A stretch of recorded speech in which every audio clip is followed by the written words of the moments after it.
What's going on, guys? Tactical Trash Panda. It's been a while, I know. I haven't been doing these as often as I should be, but here we have the BRN-180 on the table. You know I gotta represent Brownells Bureau of Propaganda, BOP. Which brings me, shopping at Brownells, code BOP10. You're welcome. Guys, it's been a while since I've taken this thing out. I used to have the Troy Industry HK style sights, which were kind of short, which is why I had to mess around with the red dot height, add an extension, whatever you want to call it. But talking about sights today, we have Magpul MBUS3s. I've had these for about maybe over a year. When they first came out, I purchased them off of Brownells, and I was gonna put them on here, and that just goes to show I haven't been shooting this like I should be, because I've been wanting to put these on for quite some time and I've just been slacking. So I have some time today. Let's do that. I've already opened these off camera to save some time. Let's see how this looks. And of course, since we're gonna be changing up the backup sight heights, we gotta change back the co-witness. So I'll put in this back on too. Let's see how this thing looks. Hold on. So with these, you could either use a flathead screwdriver, or looks like it's the 1/8 Allen. Let's loosen this up. And these come with pre-Loctite already on it. I never trust these. I've had so much bad experiences with pre-Loctite. So what I'm gonna do is clean the screw off with some rubbing alcohol and reapply some blue Loctite. And I have to do that off screen, unfortunately, because YouTube policies. I'm sorry, guys. So quick tip that I typically do, since I do a lot of this kind of stuff, I just get one of these little bottles at Walmart and I fill it up with rubbing alcohol, and just makes it easier to just apply the stuff. It's just me. You don't have to do what I do. I know I'm just a dumb trash panda. But yeah, I just try to get all that gunk off, like the original stuff. And I'll do that with both sets of screws. Shake up your Loctite. I really need to get the Loctite stick. It's kind of like a glue stick where it's not in liquid form. I gotta find it. I can't find it at the hardware store. I might just have to order the stuff online. So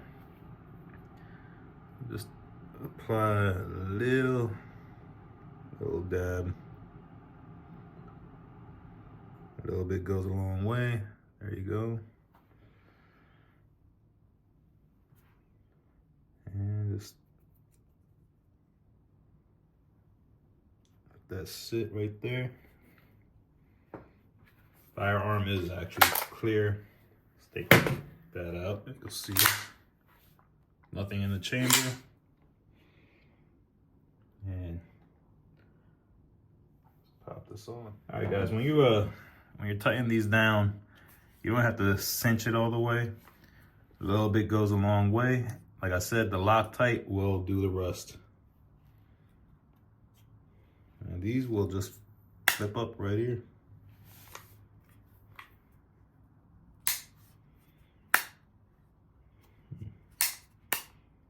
All right, let's see. There we go. Nice. And we'll do the same for the rear. All right, guys, so there you have it. You got the MBUS sights installed. Now these are a little bit thinner than the original MBUS ones, and the twos, they had the little tab right here where you could hit the button and it'll pop up. For the threes, it's right in front, and that helps it save some space, make it more narrower. And with the rears, you just want to find the sweet spot to put it, make it flush. That's how it goes. I see so many guys that put these on backwards, but this is the way it goes. Next, I will be swapping out the dot now to make it an even co-witness. Sorry about that.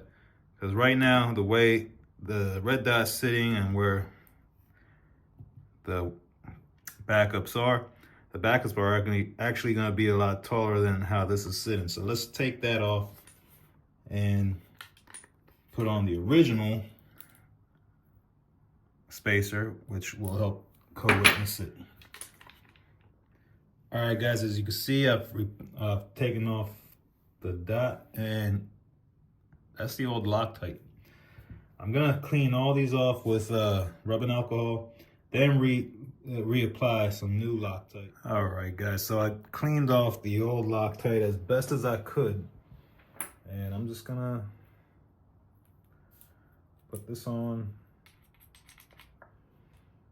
like so.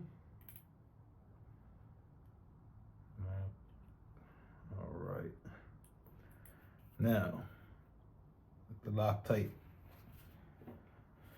let's Loctite these screws up. So that little dab should be enough. Depending on screw and thread size, you gotta make adjustments, you know, just eyeball it. And easiest way to put these screws in is just by starting up like this and just push it with the screwdriver, because if you try to do it like this, then it's gonna be tough. Now we can tighten it up. You don't have to torque it down too much. Like I said, the Loctite is gonna do its thing. Just try to distribute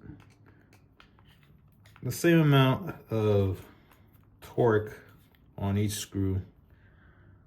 Now, if you have a torque wrench that goes down to, I think these have to be about 10 torque pounds. I haven't checked, but it doesn't take too much. You could actually do it by hand, but don't force it in there, because you can break these screws. And trust me, you do not want to break a screw in one of these. All right, let's take this off. Clean it up real good.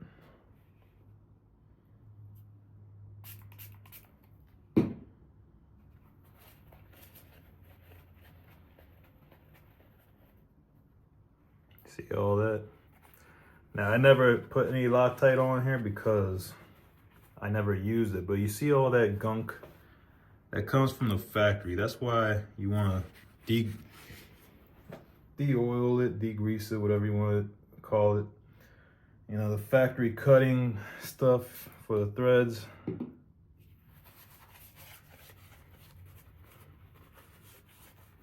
All right, now we could just apply some more Loctite on here. Again, a little dab.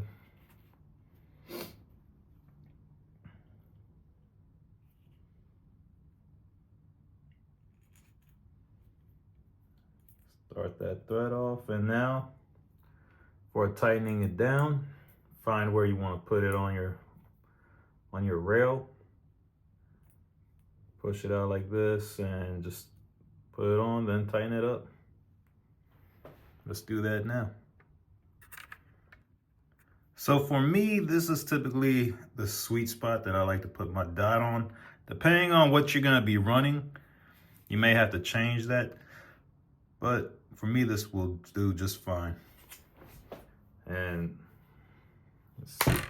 let's see how the co-witness is. Since I did change the elevation of this dot, I will have to take it back to the range and just recheck it. Might have to do a slight adjustment, maybe click up or down. And I do need to zero in the backup sights. So yes, this is exact co-witness It works great, and there you have it. Thanks for watching, guys. Brownells BRN-180. I got a light coming in for this, so stay tuned.